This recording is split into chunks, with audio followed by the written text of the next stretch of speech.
ফেব্রুয়ারিতে ত্রয়োদশ জাতীয় সংসদ নির্বাচন। সারা দেশ প্রস্তুত হচ্ছে একটি অবাধ, সুষ্ঠু ও গ্রহণযোগ্য নির্বাচনের জন্য।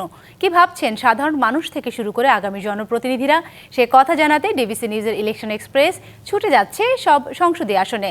আজ আছে সংসদীয় আসন 172 মুন্সিগঞ্জ 2-এ।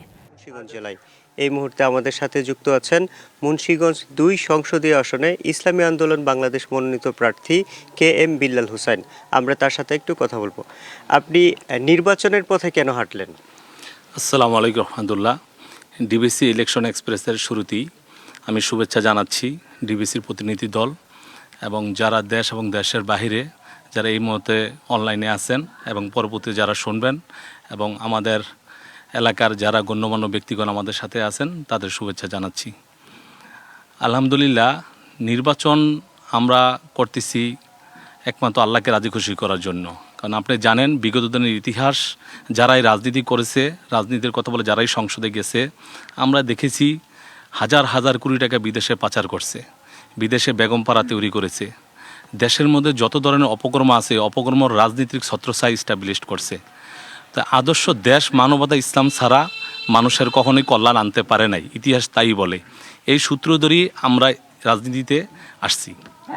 আপনি যদি নির্বাচিত হন তাহলে সাধারণ মানুষের জন্য কি পরিবর্তন আনবেন যা অন্য রাজনৈতিক দলের প্রার্থীরা আনতে পারেনি? জি আলহামদুলিল্লাহ, আপনারা জানেন যে বিগত দিনের ইতিহাসে বলে যে আমাদের দেশে যত কাজ বরাদ্দ হয়েছে তার 70% চুরি হয়েছে। আমরা আশা করি ইনশাল্লাহ ইসলাম আদর্শ দেশ মানবতা নিয়ে যখন আমরা সংসদে যাব, আমরা এই চুরির রাজনীতি এবং চুরির টেন্ডারবাজি 70% চুরি আমরা বন্ধ করব। মাদকের ব্যবসা আপনারা জানেন কি পরিমাণ সয়লাভ, এটা রাজনীতির ছত্রছায়াই বিগত দিনে হয়েছে।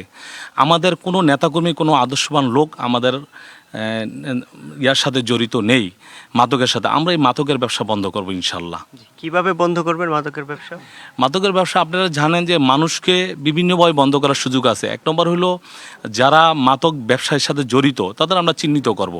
আমরা আইনের মাধ্যমে, আমরা আইনকে অবশ্যই শ্রদ্ধা করি, আইনের মাধ্যমে আমরা সঠিক বিচার করে এই ব্যবসাটা বন্ধ করব। এবং যারা মাদক দ্রব্য, যারা মাদক দ্রব্যে আসক্ত, তাদের সাথে বিভিন্নভাবে আমরা ওয়াজ মাহফিলের মাধ্যমে, খেলাধুলার মাধ্যমে তাদের মডিফাইড করার জন্য বিভিন্ন বক্তব্যের মাধ্যমে, বিভিন্ন বয়ানের মাধ্যমে আমরা ইনশাল্লাহ মানুষকে পরিবর্তন চেষ্টা করবেন।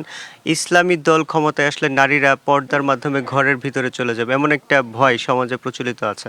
এই বিষয়ে আপনার নারীদের প্রতি কি বার্তা? এটাই আমার শেষ প্রশ্ন। জি, আপনি জানেন যে আসলে নারীদের সবচেয়ে বেশি অধিকার প্রতিষ্ঠিত করছে ইসলাম। কারণ 14 থেকে 1450 শতকে হুজুর পাক সাল্লাল্লাহু আলাইহি ওয়াসাল্লাম যে দুনিয়াতে আসছে আমাদের নবী, তখন নারীরা সবচেয়ে বেশি অবহেলিত ছিল। নারী কন্যা সন্তান জন্মগ্রহণ করলে তাকে জীবিত কবর দেওয়া হয়তো, কিন্তু ইসলাম এটাকে প্রতিষ্ঠিত করতে। সুতরাং ইসলাম যদি ক্ষমতা আসে, আমি আশা করি পর্দার আড়ালে আমার মা বোনদের সবাই ইনশাল্লাহ তাদের স্ব জায়গা থেকে কোনো সমস্যা নাই, সবাই সবার জায়গা থেকে তাদের কার্যক্রম পরিচালনা করতে পারবে। এবং আমরা সবচেয়ে বেশি সম্মানিত আমাদের কাছে, ইসলামের কাছে নারীরা, আমরা সবচেয়ে বেশি সম্মানিত করব নারীদের। আচ্ছা, জি, আমাদের সাথে যুক্ত হওয়ার জন্য আপনাকে অসংখ্য ধন্যবাদ। আমরা বিশ্বাস করি যে আপনিও যদি নির্বাচিত হন তাহলে হয়তো আরো এই বিষয়গুলো সামনে এগিয়ে যাবে, সোসাইটি সামনে এগিয়ে যাবে।